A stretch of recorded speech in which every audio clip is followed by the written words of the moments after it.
Spoiler alert, this video contains spoilers for Attack on Titan right up until the very last chapter. You have been warned. Enjoy the video, bye. So Attack on Titan is finally over. If you've read the last chapter and have been around on the internet, you probably know that there's a lot of mixed opinions about it, mine included. But the scope of this video is not to talk about chapter 139 or the ending specifically. It's more to talk about Eren's character arc in general and why I think it ultimately fell short of its goal. This isn't a hate video where I talk about how the whole series is ruined or anything. I don't think it's that extreme, but I also do have some critiques. So if you're either very for or very against this ending, please stick around and at least hear what I have to say before you start hating me. If you had to narrow down Attack on Titan to two ideas, what would they be? I think the answer is pretty obvious. It would be freedom and the cycle of hatred. Those are the two main themes of the series, and they are innately tied together through its protagonist, Eren. But I think as of chapter 139, Eren's arc actually took these two ideas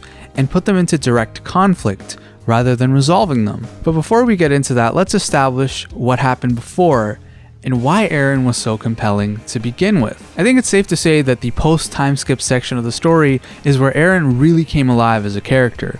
Before that, he was kind of annoying and got kidnapped a lot, if we're being honest. In his defense, he did get better as the series went on and he became more introspective, but the Marley arc completely took him to another level and turned his entire character on its head. I'll never forget the feeling I had the first time I read this arc, specifically the first time I read chapter 100, which was later adapted into season 4 episode 5. Eren's conversation with Reiner, where he essentially says that they are the same, and then proceeds to commit an act of violence that perfectly mirrors the acts of violence that created him as we know him, and effectively creates a younger Marleyan / honorary Marleyan / Eldian version of him in Gabby, is such a brilliant way to flip his character on its head and recontextualize everything about him. The scene also did a really good job of showing the difference between his external actions and words and his internal thought process. You can tell after Willy Tybur declares war that Eren is disappointed.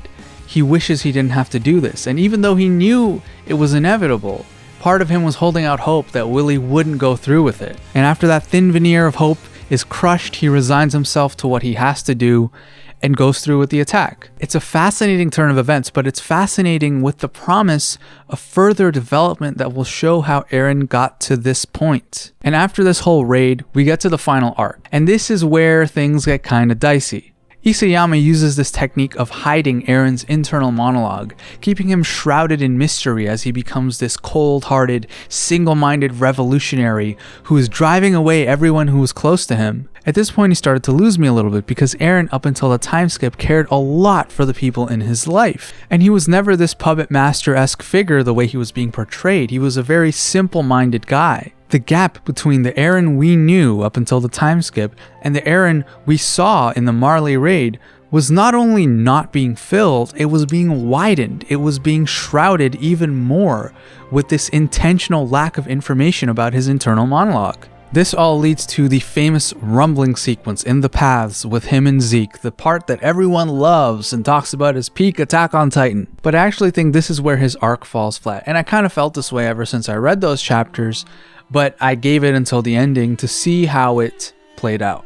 The information gap about Eren's character is finally filled, but with an explanation that puts the themes of the story into conflict. As it turns out, Eren's decision to become a genocidal maniac was not actually his decision. It was thrust upon him by Titan power fuckery, where he saw himself doing them in the future and then he went ahead and did them. The reason why this falls short is because Attack on Titan is fundamentally a human story about the human cycle of hatred. And unfortunately, looking at real human history, it's not out of the question that this cycle of hatred would lead to someone who is willing to go as far as genocide and commit that level of atrocity. But by using this paths time travel fuckery to force that character development, the actual human impact of the cycle of hatred and the fact that it could potentially lead a human being to make that choice of their own free will is stunted. The impact is completely undermined. I understand that Eren does give his reasons. He says that if people tried to take his freedom away, he never hesitated to take theirs, and he shows that example when he was a kid and he saved Mikasa and killed those guys. But the issue here is an issue of scale. There's a world of difference in scale between a child killing people who are trying to human traffic his adopted sister and an adult choosing to commit a genocide. A child would have very limited options in that scenario. And yes, it does say something about Eren that he chose the options that he did in the way that he did, but there's a huge gap between that and killing an untold number of innocent people on top of the people who are actively trying to take your freedom away. The scale of what he's willing to do and how far he's willing to go is not developed through any gradual change in perspective over time or any psychological reason at all. It's developed through seeing the future and being forced into that path by fate. Eren literally becomes a slave to the plot. Which brings us to the other core theme of freedom. Since the very first scene in the series, Eren has been shown to be obsessed with freedom. But a guy who sees his own future and resigns himself to following through on what he saw isn't free, he's a slave to the future. To be fair to Isayama, this is clearly not an accident. There's a point where Armin literally says to Eren, like, what about you is free? And of course, there is the famous Kenny speech from the Uprising arc where he says everyone's a slave to something. That speech in particular is incorporated really consistently throughout Attack on Titan right up until the end, with Mikasa being a slave to her love for Eren, and the founder Ymir being a slave to her love for King Fritz. But going back to Eren, the end result of this is that his arc becomes one of deepest irony. The character most obsessed with freedom is the one who is a slave to his fate. Now, on its own, this isn't a bad thing. In fact, it's actually pretty interesting in a vacuum, but if you apply it to the context of Attack on Titan specifically, it takes away from the other theme of the cycle of hatred. The minimal internal monologue we get from Eren throughout this final arc, combined with the fact that he's portrayed as this Machiavellian villain pulling all the puppet strings and literally driving the world to destruction, it's all artificial because Eren didn't actually have any agency in those choices. He didn't actually actively choose to do any of that. He tried to keep his friends away from him, to keep their hands clean. He told Grisha to kill the royal family, and he even made the Smiling Titan kill his own mother. But it's all hollow, because the decisions were made for him. We don't actually get to see the psychological downfall that would drive a person to making those decisions. And the nice thing about the final chapter is that it actually shows us some of the psychological turmoil that Eren went through. We have the freedom panel from earlier in the series contrasted with this very somber panel where we see him looking down at the damage that the rumbling is doing. And of course, Eren outright admitting that he is conflicted. This is much more akin to the Eren we knew. The Eren we saw in the first 3 seasons would be conflicted. Of course he would. And we do also get to see some of that in the flashback where he walks around Marley and reflects on whether or not it's even worth helping someone who's in trouble because, well, there's no point, right? Fate is gonna kill him all anyways because he has no choice but to release the rumbling because of what he saw. That stuff is interesting and serves to further the irony of Eren's character arc, but if you ask me, it's too little too late and also feels artificial because we've intentionally been prevented from seeing his internal monologue for so long. Also, since when did Eren love Mikasa? When did he ever display any kind of romantic interest towards her? Was it not always just a one-sided thing throughout the entire series until this point? But I digress. The point is that Eren's character arc with respect to the theme of freedom is interesting thematically, but ultimately the execution still leaves a little bit to be desired. The real problem though is how it ties in with the other theme of the cycle of hatred, which is what we're going to get back into now. Let's get back to chapter 139 and how this chapter recontextualizes Eren's decisions up until that point by showing that he actually knew that everyone was going to kill him all along. I've seen a lot of people refer to this as like the Lelouch ending or the Code Geass ending, and it is kind of true because he made himself to be a villain so that everyone could take him out and then look like heroes. But once again, it's undermined by the fact that he didn't actively choose to do any of this. He didn't actively create this plan. He just saw it happening and then was along for the ride. I don't know if this is like an unwritten rule or a written rule for writing anywhere, but I'm going to put it out there. If your story is not explicitly about time manipulation, it's usually a bad idea to incorporate time manipulation. But okay, if we take his plan at face value, let's look at the outcome of that plan and what that says about the core theme of the series. And this, if there's anything that I want to convey, this is it. Up until the ending, I would have said that the message Isayama was trying to convey with Attack on Titan is that it does not matter if they can turn to Titans or not. It's not justified to hate them or be bigoted against them simply on that basis. It wasn't justified when the Eldian Empire used their Titan powers to assert dominance and commit atrocities against the rest of the world, and put themselves above every other race. And it's not justified in the current day for the rest of the world to treat Eldians as subhuman or weapons just because they theoretically could kill everyone.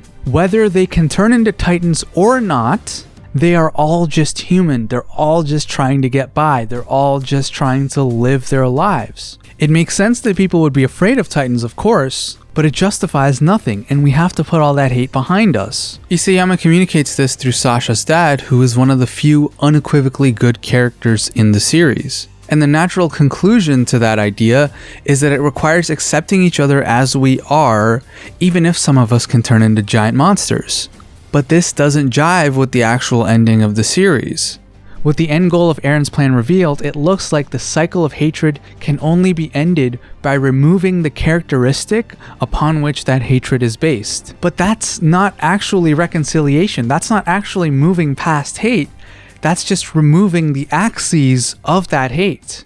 And it's easy to say, well, Isayama just wanted to convey that you can't really move past hate. You can't really make everybody happy and hold hands and sing Kumbaya. That's not the point of Attack on Titan. This ain't no Care Bear, shonen power of friendship type bullshit. But if that's the tone and ending that he was going for, then he completely dropped the ball with all the sentimentality towards Eren's character right at the end. The reaction to Eren's character is all smiles and happy tears and, oh, Eren, you little blockhead. And Armin saying thank you for becoming a mass murderer for our sake. If the ending is supposed to be this bleak outlook on humanity, where even removing the thing and killing 80% of humans doesn't actually allow us to move past that hate, then Eren getting let off the hook so easily is an incredibly poor taste. Isayama completely dropped the ball if that's what he was going for, and if that's not what he was going for, then the question is, what does Eren's plan and what it actually leads to actually say about ending the cycle of hatred? The human aspect of this conflict, the differences in ideology between the various factions, Eren and the Jaegerists, Armin and the people who wanted to do a test rumbling and give themselves more time, Zeke's euthanization plan, all of these different ideologies, they're all set up, but the answer doesn't match the setup. The only way for us to stop hating each other over this innate physical trait that some of us possess is to remove the innate physical trait. Just think about that and how that applies as a message to the audience. So to conclude, Eren's character arc, while it is interesting with respect to the idea of freedom, when you apply it to the cycle of hatred element of Attack on Titan, it falls flat for a couple of different reasons. The first is the significant lack of information or explanation about him to show how his viewpoint changed from the idealistic past to this ruthless genocidal present. The information that we do get just takes away his agency and turns him into a slave to the story. And while it's nice that him being a slave to the story is capped off with him achieving freedom through death, that's cool. It undermines the human elements of the cycle of hatred in the story and makes the ultimate message of Attack on Titan very muddled at best and kind of yikes at worst. Obligatory, that's just my opinion, that's just my reading of the series, and I'm not an expert, and you might disagree with me. Maybe I did miss certain things, but that happens, so let's just all be chill. Cool? Alright, I'll see you later.